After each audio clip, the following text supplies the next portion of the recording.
Hello and welcome to the Legislative Report. I'm State Representative Ted Nesbit of the 8th District in Butler and Mercer counties. I believe Pennsylvania students, regardless of their zip code, should have access to a quality education. In addition, I believe that taxpayers deserve to have their money used as efficiently and effectively as possible. Unfortunately, that's not the current reality.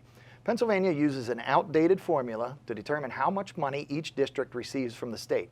This formula has created great disadvantages for growing districts, as well as challenges for rural districts. In an effort to bring fairness to the system, the 15-member Basic Education Funding Commission was created.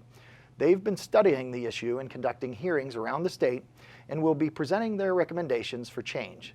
Joining me today is a member of this commission, Representative Donna Oberlander from the 63rd Legislative District. Welcome, Representative. Tell me a little bit more about this committee. Well, as you said, the commission was formed last year, and its task is to review the funding formula as it currently is. We have been going around the state. We have heard from rural areas as well as suburban areas, the cities. So we've been to Philadelphia and Pittsburgh, and we're really trying to get our arms around what is currently happening and then the fairness issue of that funding formula. So when you say the fairness issue, what is the current system and how do we decide the state giving to the local districts? How's it work now? Well, the way that I understand it, the formula is not really a set formula. There are a number of issues that are entered into that. It's not a transparent way of distributing the money. So this commission would go, is basically designed to come up with a fair formula across the board? Correct. Okay. And have you had hearings already? We've had almost 15 or 16 hearings. I've lost track because we've had so many hearings. We've heard from over 80 testifiers, over 36 hours of testimony from school board superintendents to school board directors, the business managers. We've heard from parents. We've heard from career and technical education centers. We've heard from high schools and elementary schools and you name it. We've also heard from statewide advocacy groups, librarians. It runs the gamut. And I know one of the problems that we have as the Commonwealth, or it's actually a blessing and a curse, is the diversity of the state. You have some big urban schools as well as rural areas where you and I both represent.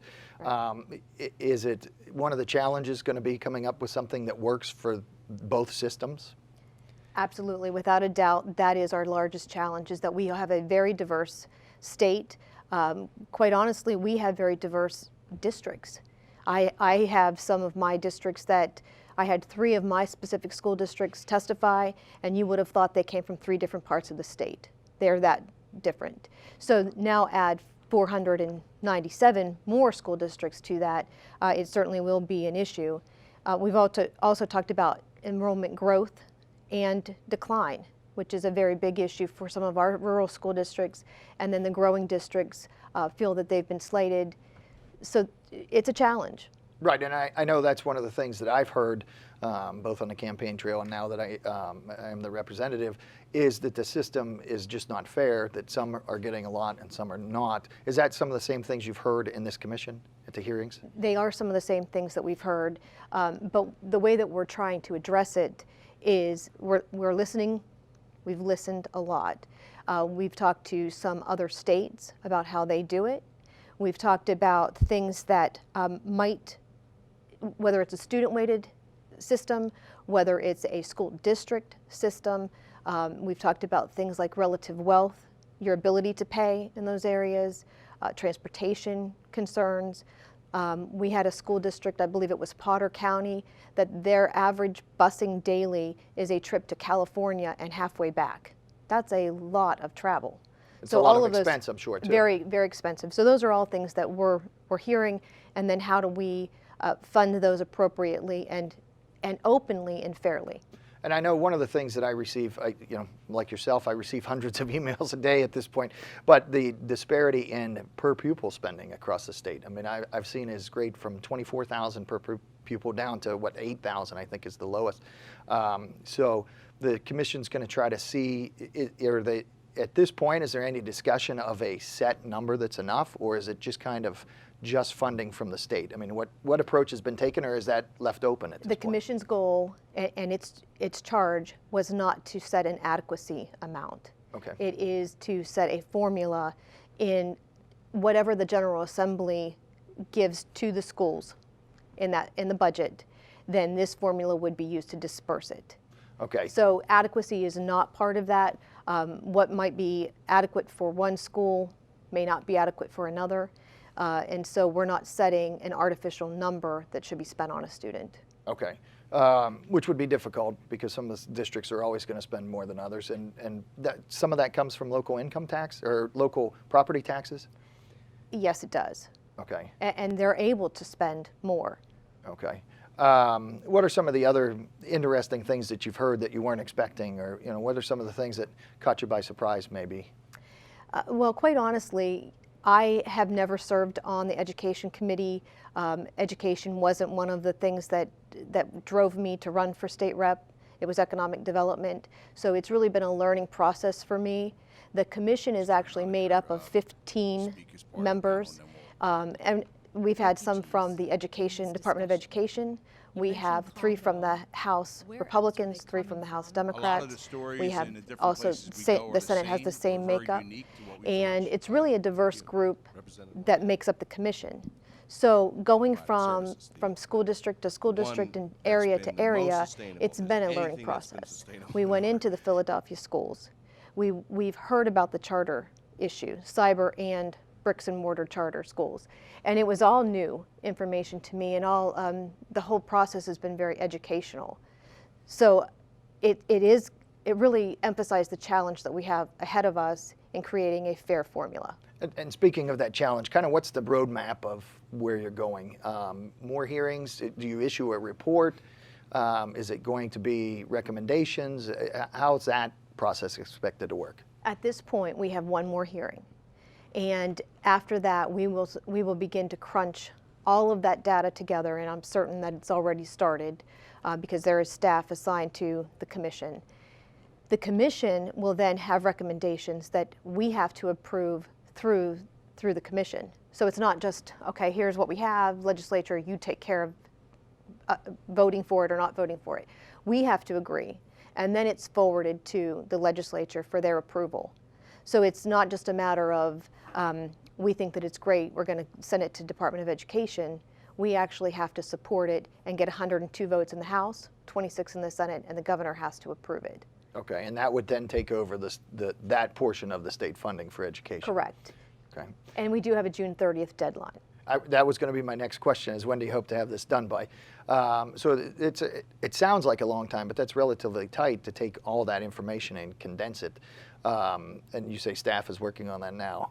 Yes. Okay. And then is it going to be, like, not to get too into the weeds on it, but is it going to be circulated amongst you and you can say, well, I disagree with this? Or how's that process going to work? Do you have any idea at this point? Well, after almost every hearing that we've had an executive session where we have the opportunity to talk as a commission about the information that we heard, ask more questions. We actually have requested from the independent financial office things like, how much does it cost to educate a basic student? Then what other weight measurements, for example, poverty, scarcity, different things like that they're putting together. So after each one of those meetings, we've asked them to come up with that kind of data, and then we're going to have to sit down at the table and look at a formula and plug in numbers and see, is this workable or not workable? Because if the majority of our schools are going to lose money, then there's a pretty good bet that we're not going to get 102 votes, 26 and 1. Right. So it's to be that comprehensive, though, sometimes going to be politically difficult to get consensus. Has there been, in those executive meetings, has there been some consensus early? I mean, don't give me the specifics if you don't want beforehand, but how's that portion going? We haven't got to the point where we're agreeing on certain things. What we have agreed to is that It needs to be open and transparent. It has to be a more fair distribution of the funds. And at this point, we're still looking at what we're going to do with it. Quite honestly, we're not there yet. Okay, and in the testimony that you've had, has there been discussions about the cyber school issue? I know constituents have expressed some concern with the effect that cyber schools have on the local districts and the funding and some of those things, and I think there's a disparity there as well. Was there a discussion of that in the testimony? There has been discussion about that. There's been discussion about the fairness issue, the accountability issues, the lack of their need to have transportation, et cetera. Cyber schools continue to come up. So do the charter schools, like the brick and mortar charter schools. So those are all issues. It's not necessarily the charge of the commission. So I'm going to go out on a limb and say that although the charge is to have the commission come up with a formula, I would not be surprised if there isn't a package of bills then that would have to accommodate some of those changes, some accountability measures, some things like that. Now, has any of the testimony been on any of the forecasting of the populations and the growth? Because in our area, we have some declining populations and declining enrollments at different school districts. And in other areas, like we've talked about, there's an increase. That, I think, is probably going to make it very difficult. But have you heard any of the forecasts for different areas, or was that any part of the testimony? There haven't been forecasts specifically. We have talked about, should it be on a per pupil? And certainly that's a concern for many of our schools that are holding steady or losing population. So when we go in that direction, there's some pushback. But we have not specifically talked about forecasted populations and things like that. Now, Florida, I think it was their Department of Ed secretary or someone connected to their Department of Ed came and presented information on their formula. They change it annually based on different criteria. I don't know that that's the direction that we want to go, because I think that the schools would like to have some predictability, some sustainability, and know what's coming. But they use some of those measures. Well, and I'm sure it'd be hard to plan your budget if you don't have some type of forecasting. I mean, I know yesterday or the day before we were discussing different funding for buildings themselves. Now, when this formula, is this on buildings? Is this on everything? Or what type of funding are you looking at? It has nothing to do with the buildings. It has more to do with the actual education of the students, which is largely driven by salaries and benefits, but there are some other costs associated with that transportation. I don't know that transportation will be part of that formula. It has it has another component. Special education is not part of that formula. It had its own commission last session, and will be driven through that formula. So there are other components. This would be specifically for the education piece. Just for the actual education in the classroom? Yes. And only of the mainstream student, is that? So there would be different, like gifted programs might be out of it, special education might be out of it. Is that, am I off base? No, let me clarify. Gifted program has been one of those components that we've talked about. Okay. What does it cost to educate a gifted student versus normal? And I use that relatively loosely. Career technical, because it does cost more to send someone to learn that trade. Those are part of the measurements. And I know you and I, but one of our main focuses is economic development. So I'm glad to hear that you're talking about vocational training. Absolutely. Has there anything in that was discussed in testimony in terms of vocational training? You say it's more expensive. Is that one of the things that you've It's an additional cost. Okay. So you still have all of the same costs to educate in the classroom on civics and mathematics and English, but then you're sending that child to another school most likely that has different equipment, testing and those kinds of things.